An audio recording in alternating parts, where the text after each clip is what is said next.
అంశాలు చూస్తా ఉంటే నిరుద్యోగుల ప్రభుత్వం అని చెప్పుకుంటుంది ఈ ప్రభుత్వం. మొన్నటి వరకు కూడా మనం క్లియర్‌గా ముఖ్యమంత్రి రేవంత్ రెడ్డి గారి నోటి నుంచి కూడా విన్నాం.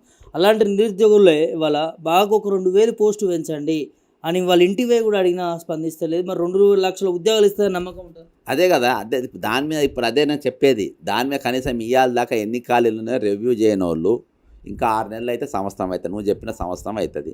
అంటే నువ్వు అబద్ధాలు చెప్పి అధికారంలోకి వచ్చి దాటిపోతే నడుస్తది అనుకుంటున్నావా? అలా నడవది. అట్లా మీరు అనుకోవద్దు. అట్లా నడవనీయం కూడా. అట్లా ప్రభుత్వాన్ని నడవనీయం కూడా. ఈరోజు మంత్రులకు ఉన్నది వేయాలని నింపాలని మంత్రులకు ఉన్నది. కానీ రేవంత్ రెడ్డి మాత్రం ఒకడే. ఈరోజు ఆయన కొంతమంది వేరే పార్టీలకి వెళ్ళి వచ్చిన డాఫర్గాన్లు కొంతమంది ఉన్నారు. ఎవడంటే 7,000 కోట్లు అప్పుడు కేసీఆర్ దళిత మన రైతు బంధు వేయాలని చెప్పి దాచిపెడితే ఎలక్షన్ కమిషన్ ఆపింది. ప్రభుత్వం రాగానే కాంట్రాక్టర్లు ఎత్తుకపోయిన కూడా ఆ డాఫర్గాన్లు అర్థమైందా? ఆ డాఫర్గాన్లు ఈరోజు అంతా మోపై నిరుద్యోగుల ప్రభుత్వం అని చెప్పి ఈరోజు ఉద్యోగాలకు ఇస్తే వాళ్ళ కాంట్రాక్ట్లకు పైసలు రావు కదా. అందుకని నిరుద్యోగులు ఇది కూడా చెప్పిండ్రు, అరే నోటిఫికేషన్లో పెట్టుండ్రా బై కింద పెట్టుండ్రి, మీకు నౌకర్లు వస్తే ప్రభుత్వానికి మాకు ప్రతి నెల మీ జీతంలోకి వెళ్ళి మాకు 10% 20% కమిషన్ ఇవ్వమంటే ఇవన్నీ కూడా వాళ్ళు రెడీ అని చెప్పి ఒప్పుకున్నారు. అరే ఇవాళ పొట్టకొట్టి కోసం ఏం చేస్తాం? ఒకళ్ళు ఎవరి ఇబ్బందులలో వాళ్ళు ఉన్నారు. ఒక్కొక్క రూమ్కు 10 మంది 15 మంది ఉన్నారు. అదే ₹5 భోజనం తినుకుంటున్నారు. రామకృష్ణ మఠంలో ఫ్రీ భోజనం తినుకుంటే ఈరోజు పనిచేస్తా ఉన్నారు. ప్రభుత్వం చెప్పేది ఒకటి చేస్తుంది ఒకటి. ఈరోజు ఎవరు అరెస్టా మీరు చేసేది? ప్రజాస్వామ్యం ప్రజాప్రభుత్వం అంటే ఇదా? బయటికి రాకుండా నోర్లు నొక్కడం, గొంతులు నొక్కడం, ప్రశ్నించేటోళ్ళను బయటికి వెళ్ళగొట్టడం ఇదా మీ ప్రభుత్వం? ఈ తలకాయ లేని పనులు, ధమాకు లేని పనులు బంద్ చేయాలి. ముఖ్యమంత్రి అనేటువంటి to the people, for the people, by the people, ప్రజాస్వామ్యం నడుస్తున్నటువంటి సూత్రాలను అనుగుణంగా ఈరోజు నువ్వు పనిచేయాలి. కానీ నువ్వు చేస్తున్న పని ఏంది? నువ్వు చేస్తున్న విధానం ఏంది? ఈరోజు నీకు మించి ఎవడైనా ఇంట్లో ఉంటాడంటే ఏ ముఖ్యమంత్రి అయినా వాడు సొంత ఇళ్ళు కట్టుకున్న ముఖ్యమంత్రి ఎప్పుడు ఉన్నాడు? చూపియా నేను. గవర్నమెంట్ లేనప్పుడు బంగ్లాలు లేనప్పుడు ఉండే, బంగ్లాలు ఉన్నప్పుడు వాళ్ళ సొంత పబ్లిక్ ఇళ్ళల్లో ఉండే. ఇళ్ళల్లో ఎందుకున్నావు? భూములతో ఏం దాచి పెడుతున్నామని ఏం సెటిల్మెంట్ చేస్తున్నాను మీరు ఉంటారు సొంత ఇళ్ళల్లో? ప్రజలు ఇచ్చినటువంటి మీరు ఏదైతే ఇండ్లు ఉన్నాయో అందులో ఉండాలి మీరు. కాబట్టి ఇది కంచె తొలగించి కూడా, అందుకనే కంచె తొలగిస్తే అందరూ కోదండరామ్ గిదనరామ్ అందరూ పోయి లఫంగాలు పోయి అలా పటాయి కాల్చిండు. కానీ ఆ కంచె తొలగించింది నేను కంచె ఉంటేనే లేకుంటేను. బట్టికి కంచె అవసరమా? సీతక్క కంచె అవసరమా? చిన్నారెడ్డి కంచె అవసరమా? ప్రజాభవన్కి వచ్చిన సందర్శకుల కంచె అవసరమా? నేను లేని కంచె వీళ్ళకంత. కానీ ఆ కంచె తీసుకుపోయి ఇంటికాడ వేసిండ్రు. మన గురుకులాలు వస్తే గల్లలు బట్టి బయటికి నూకేసిండ్రు అడగనికపోతే, వాళ్ళ హక్కుల గురించి అడగనికపోతే. కాబట్టి ఈ విధానం మార్చుకోవాలి. ఖచ్చితంగా నిరుద్యోగులు ఈసారి మీరు ఒక ఎప్పుడు చూడని ఉద్యమం మీరు చూడబోతారు.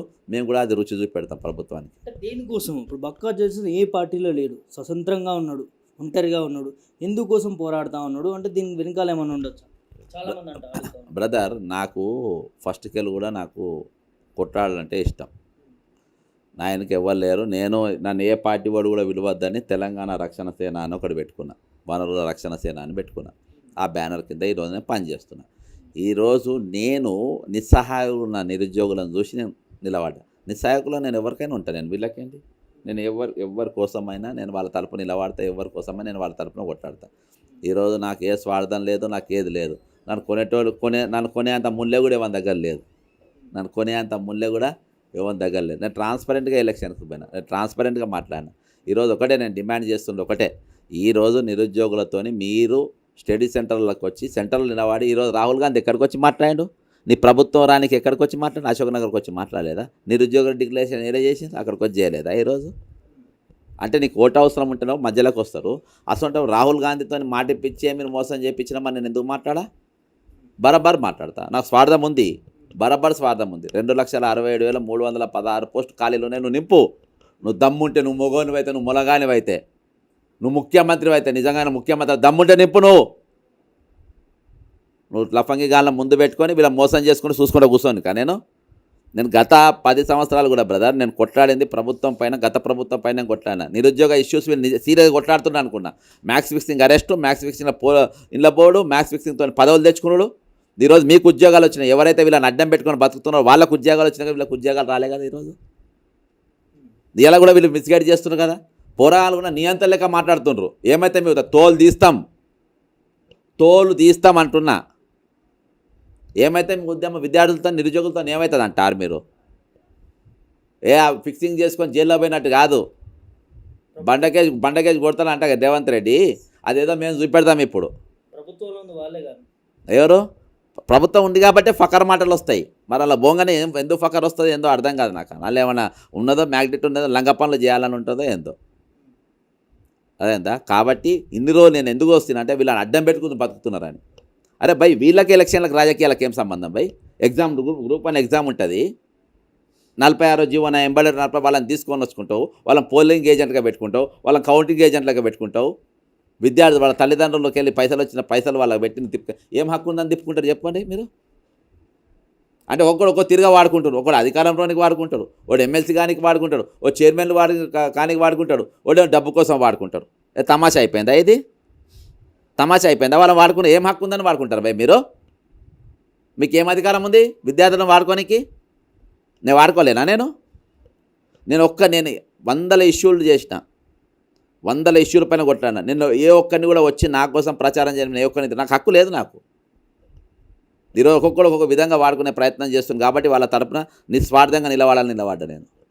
నిస్వార్థంగా మేము పిలిపిస్తే ఎట్లుంటుందో చూసినావు కదా, ఇప్పుడు మీ పోలీసు మీద ఎట్లా దిగిందో చూసినావు కదా.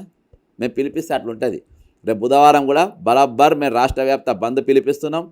ప్రతి లైబ్రరీ కాడ, స్టడీ సర్కిల్ కాడ నల్ల జెండాలు పట్టుకొని బయటకు వచ్చి నిలబడతారు. ఉద్యమం మీద చూపెడతాం. రేపు రాబోయే ఎన్నికలలో లోకల్ బాడీ ఎలక్షన్స్లో కూడా రాజకీయాలకు అతీతంగా, పార్టీలకు అతీతంగా ప్రతి ఊర్లో ప్రతి ఎంపీటీసీ, ప్రతి సర్పంచి, ప్రతి జెడ్పీటీసీకి రేపు పోటీ కూడా చేపిస్తాం మేము. మీరు చూడండి రాజకీయాలలో విద్యార్థులు ఎట్లా మేము చూపెడతాం రేపు. అది మీ ఎవరి సొత్తు కాదు, అది మీరు గెలుక్కుంటారు కదా, గెలుక్కొని మీరు ఎంత గెలుక్కుంటే గెలుక్కొని మేము దాన్ని ఎట్లా చేయాలో మేము కూడా చేస్తాం.